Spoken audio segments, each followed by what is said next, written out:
Welcome to Health and Wellness Marketplace. We've got a great show today, a really unique show actually.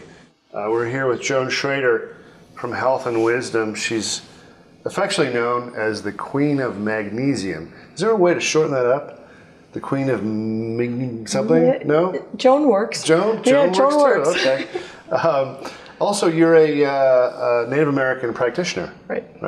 And this is something that requires, this is perfect for Marketplace because Marketplace gives us an opportunity to talk about products and services and things that need a little bit of explanation. And magnesium is one of those things. We've heard about it, we know a little bit about it, we don't really know why it's important, but we're going to talk a little bit about that today and why Marketplace is focusing on this and why we're offering this for sale at shophwc.com.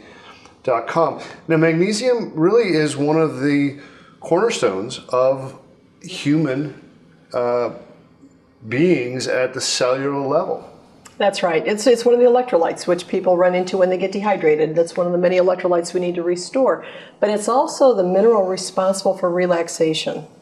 And it belongs inside every cell of the body. And when our magnesium levels drop due to stress or illness or exercise, the calcium, which is responsible for constriction and belongs outside of the cells, will flow to the inside of the cell to protect the cell integrity until we restore the magnesium levels inside and boot calcium back out where it needs to go. So when you talk about relaxation, it's not just that calcium will relax us in many of the things it does. Calcium won't relax us. Excuse me. Thank you. It's a Freudian calcium slip. That's right. Magnesium doesn't just relax you as an individual, make you feel better after work, etc.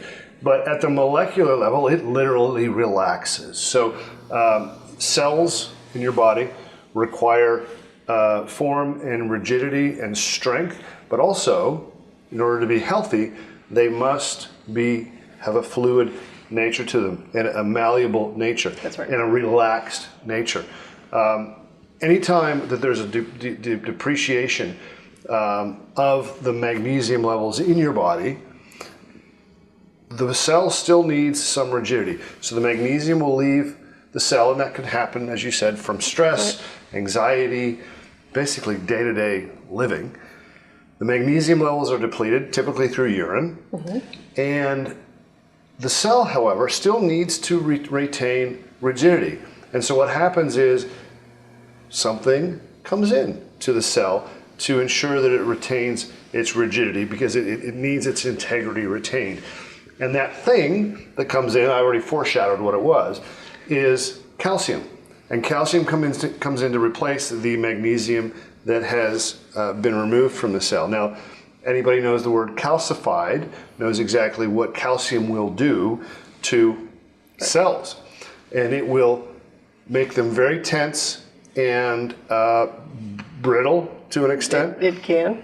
And that's no way to go through life with tense and brittle and non-malleable, non-relaxed cells. So you don't want that. You want to do everything you can to keep your cellular magnesium from being depleted. Right.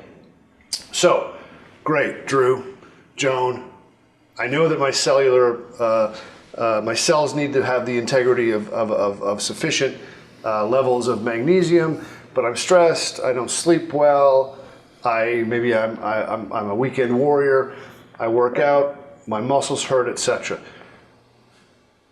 Most of the hurting, the twitching, the pain, the mood swings, etc., can be traced to an issue with your magnesium levels. Now, you were telling me earlier about magnesium levels and the measurement of such, right? Right. Many people will go to the doctor, they get their routine physical, and it says magnesium levels are perfectly fine in their blood work. That's fantastic, because if they aren't fine, you're an acute alcoholic or in kidney failure. However, it's not really a valuable measurement for what we're looking for, because only 1% of magnesium is in the blood. 99% is in the soft tissues. So then it comes down, do I need to go get an expensive test? No, Drew, save your money.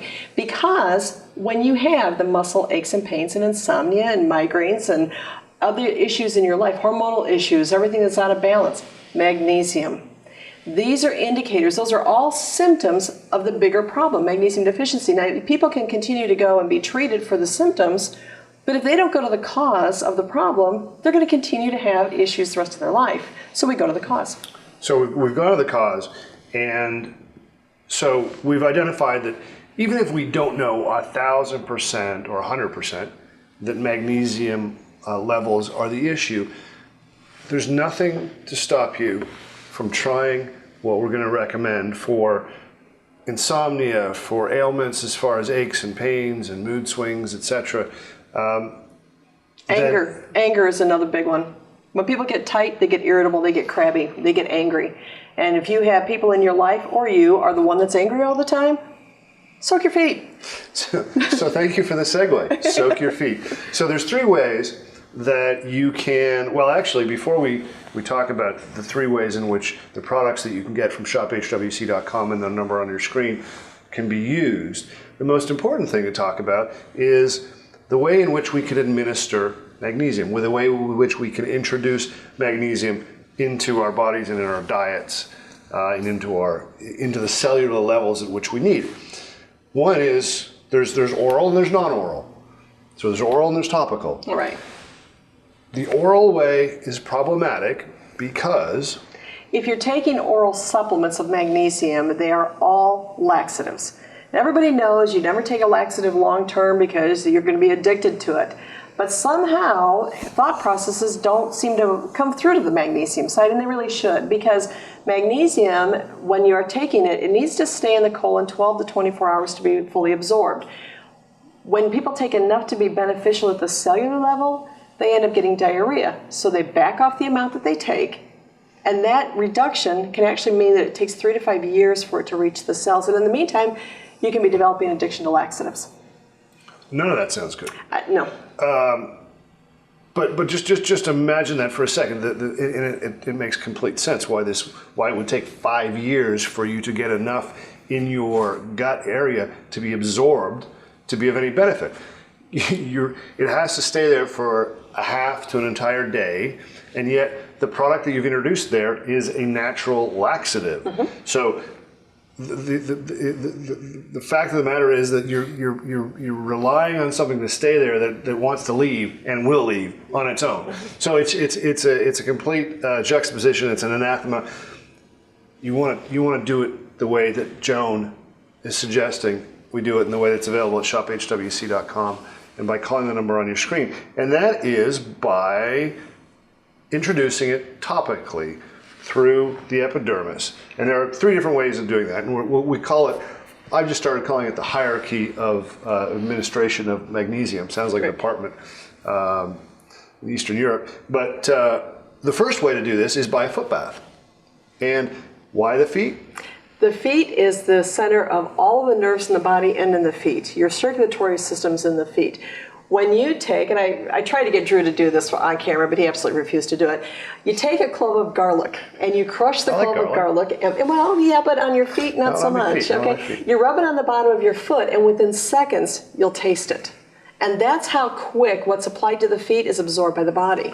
So the foot bath is the way to go. And for the foot bath, we have the magnesium oil that 15, 20, 25 minutes while you're watching your television shows, while you're reading a book, while you're watching this show. While you're watching this show. There you go. The reruns, you can just be soaking your feet. While you're calling mom, everybody call your mother. You can, 20 minutes, 2 or 3 times, and it should have an effect. Right. Right. Yeah, ideally, if someone is significantly deficient in magnesium, if you were to do a foot soak 6 days a week for a month, you would significantly raise your levels. Then after that, 2 to 3 times a week for maintenance, but you could continue to do it every day. Biggest trigger is your stress level. And stress can be electronics and computers and pollution. It doesn't have to be other people, although a lot of times other people are the stressors in our lives as well. But when you soak your feet and you get your magnesium levels up, you learn to listen to your body, because when you stop doing it and the symptoms start returning, gotta soak my feet again. Yeah. So, and we could probably all use, the world would probably be a nicer place if we just soaked our feet in general. It would. I would think. The second way, the second tier in the hierarchy of magnesium administration is to do an entire bath, a crystals bath. And we've got the magnesium bath crystals here. Nice, heavy 1.75 pound container. Now the beauty of this is, and make sure that when you're comparing products, that you also compare the serving sizes or the amount that's required to introduce into your bath, because there are lots of products out there that are also crystals that have a lot of fillers like Epsom salts, etc. You need an entire cup of this stuff to introduce the magnesium that of their stuff, yes. Of their stuff, yeah. This stuff, no. It's super concentrated form of the oil. Exactly. And so this is absorbed epidermologically through your skin. Let's just say that. And that's a nice way to get, if you're aching, if you're paining, it's a nice way to get it introduced through your entire, all of your body. It is, and people who suffer from conditions such as fibromyalgia or chronic fatigue, and everything hurts all the time, this is the most effective way. If you can safely get in and out of the tub, of course, we always express caution because it is relaxing. So step out of tubs very carefully if you're going to use this in a tub and you are risky at that kind of situation. Yeah, tub safety is an unexplored. But people who have all over conditions and they soak in the bathtub, every inch of skin is exposed to the relaxation properties of the magnesium as it's absorbed through the skin, and they get the most benefit at that point. The third way to do it, and this is for those weekend warriors who may overdo it on the weekends, etc., is the magnesium gel with aloe infusion. And what we do is we would apply this to the issue, the place where there's an issue, your neck, your forearms for your tennis fans, your legs, and also, never forget, always make this one common denominator, the bottom of your feet. Right. So topically, if you don't want to do a foot soak necessarily, if you don't want to draw a bath, or if in this modern world you don't have a bathtub, the gel is the way to go. Topically apply it. Soaks right in. That's right. The biggest thing, it's a vasodilator, so it will be absorbed very quickly. Most important is consistency. It doesn't matter if the foot soak is the best way and the tub soak is second. If you're not going to do either one of those, my husband is one. He's not going to soak his feet and he's not going to get in a bathtub. However, Bob's a great guy. And Bob will allow me to do the back rub. Well, yeah, Drew pointed out that it was probably just a ploy, but it doesn't matter. He gets the magnesium in. He's a smart guy. So he is. So he's smart enough to marry me. So we turn around and we do his whole back, his legs, and his feet. Now his feet used to be so rough that they literally would tear the sheets. But his feet are now baby soft because of the magnesium. His feet actually are really wonderful as feet go. Leave Bob's feet out of this, please. Yeah, okay. Let's move on. No Bob's feet. But the point is, by putting the magnesium on him every day, his legs don't twitch at night. His heart is more stable. Yeah, and we just have a few seconds left, but insomnia, Yeah. right? Heart issues. You got a quick story about a heart attack patient. I was. A man had a heart attack, and the man who did the original clinical trials on the magnesium products is a neurosurgeon, and he claimed that any heart patient that was not given an injection of magnesium at the time of the heart attack, it was considered malpractice. And so it is that vital. Heart's the biggest muscle in the body, and it needs to be relaxed and balanced just like this. Another one, we got a second, a woman with blood pressure. She had a set of twins 28 years ago. During the C-section, an artery was cut, and ever since the birth of those twins, her blood pressure has been uncontrollable. 28 years, tons of medication. She started soaking her feet with the magnesium oil, and in 2 weeks, her blood pressure for the first time is totally stable and under control. Now, as much as we run away from calling things magical elixirs for all that ails you, the bottom line is this stuff is inexpensive. If you've got issues, soak your feet in a magnesium bath. Soak your body in a magnesium bath, apply magnesium gel with aloe, all available at shophwc.com. It's inexpensive. What do you have to lose? Thank you, Joan. Thanks, Drew.